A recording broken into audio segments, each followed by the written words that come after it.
Hello all, welcome to the SecurityTube Metasploit Framework Expert Part 10. In this video, we will continue with post-exploitation and look at the ISPIA and sniffer extensions in Meterpreter.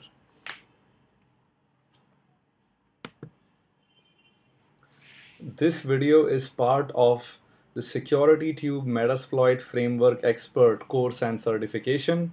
For more information, please visit securitytube.net/smfe. Our certifications are currently being taken by students from over 30 plus countries around the world. And this video is made available free of charge in line with SecurityTube's vision of providing free yet quality educational material to the community. Okay, so let's go back to our setup. It's the exact same setup. Let's quickly exploit the victim so that we have a Meterpreter session. Now, one of the next extensions I wanted to look at is ISPIA, which is not loaded by default. So ISPIA just basically has one command to it, which is screen grab, which attempts to grab the screenshot. This is similar to the screenshot command, which is available with the STD API, with one key difference. In the case of screen grab, you need to ensure first that the current desktop for the Meterpreter session is actually WinSTA0 default to actually get a real screenshot of the screen. So if I do a get UID, if you notice I'm system, if I do get desktop, what you would notice is I have a service desktop, right, which is a non-interactive desktop, as we've learned in a previous video. So now if I actually do a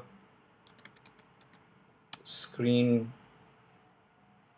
grab, what you would notice is that I get nothing, right? This is just a black dark screen with nothing in there.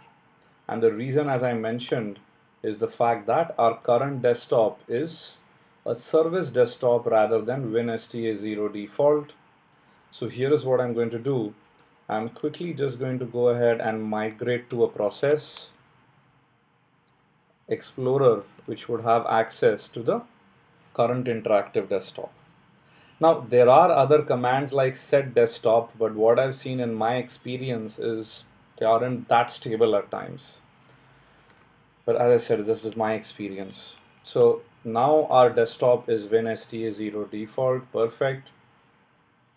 And if I run the same screen grab command, right, there you go, we have the screen of the victim, right? So this is all about the ISPIA extension. The next extension which we would want to look at is the sniffer extension. Again, not loaded by default. So let's load sniffer. And this would give us a couple of commands to access the sniffer extension. Now, what does the sniffer extension allow us to do? It allows us to do remote sniffing on the LAN segment on which the host is currently connected or the victim is connected, right? So the first step is actually to look at the allowed list of devices, which in our case, if you notice, what we are really interested in is that there seems to be two adapters.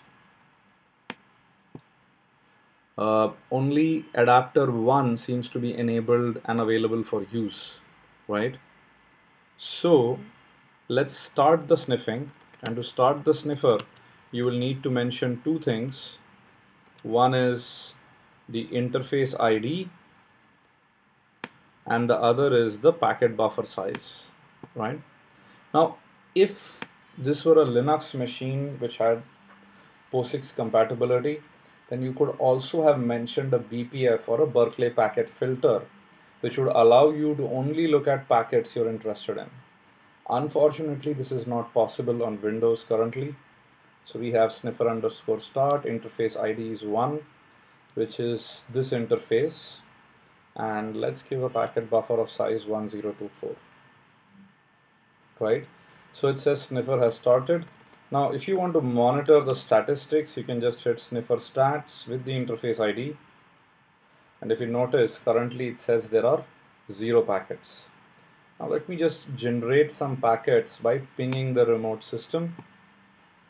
So ping 192.168.1.100. And now if I look at the stats, you would actually see that the number of packets are increasing, right? Now, if you wanted to download all of this data, what you need to do is just hit sniffer underscore dump along with the interface ID and a local pcap file, let's say demo.pcap, and this will download the pcap file or all that packet which has been currently stored on the victim down to your computer, right? What you could try doing is actually opening up this pcap file in Wireshark just to look at the packets. We have some tea in the meantime.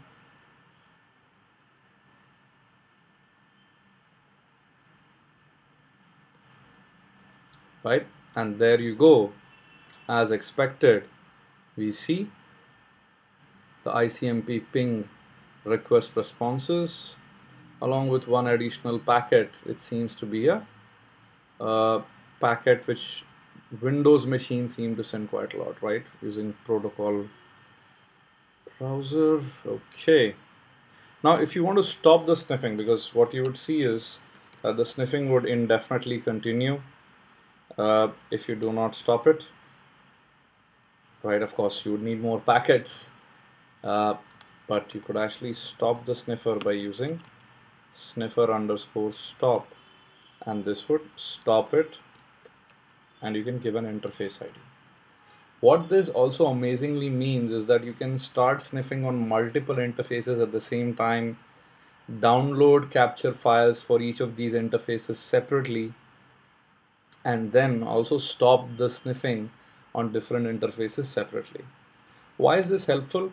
Well, a lot of times you may want to monitor different things like, is the admin connecting or is the victim connecting to an FTP site, maybe clear text usernames and passwords which may leave when the victim uses something like a web browser which does not use HTTPS.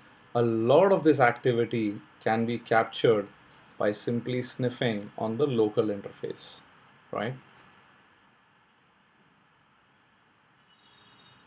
So this is what we can do. Remember, in the case of Meterpreter Ispia extension, we can take screenshots remotely, provided we are using WinSTA0 default.